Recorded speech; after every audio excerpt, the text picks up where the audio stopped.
Hello बच्चों, let's read the question. The question says fill in the blanks. Shifting cultivation is known as dash in Malaysia. ये एक fill in the blank type question है. इसमें हमसे पूछा गया है कि shifting cultivation को मलेशिया में हम क्या बोलते हैं.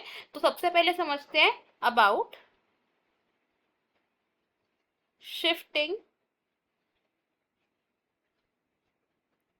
कल्टीवेशन. शिफ्टिंग कल्टीवेशन कैसी एग्रीकल्चरल प्रैक्टिस है. इसमें हम क्या करते हैं, एक एग्रीकल्चरल प्लॉट को क्लियर करते हैं by felling of trees and then क्या करते हैं, हम उस एरिया को बर्न कर देते हैं, यानी कि हम उसे जला देते हैं. अब इस प्लॉट में जितने भी ट्रीज एंड प्लांट्स थे उनकी बर्निंग के बाद जो हमारे पास एशेस बचते हैं, इन एशेस को हम मिक्स करते हैं विथ सॉइल एंड देन इस सॉइल में सभी न्यूट्रिएंट्स ट्रांसफर हो जाते हैं एंड इस सॉइल में हम क्या करते हैं, क्रॉप्स को ग्रो करते हैं, यानी कि crops are grown in this soil. और कौन कौन सी क्रॉप्स को हम ग्रो कर सकते हैं इस तरीके की सॉइल में. यूजुअली जिन क्रॉप्स को ग्रो किया जाता है, दीज आर मेज, पोटैटो, याम एक्सेट्रा. और इन क्रॉप्स को ग्रो करने के बाद जब सॉइल अपनी फर्टिलिटी लूज कर देती है, व्हेन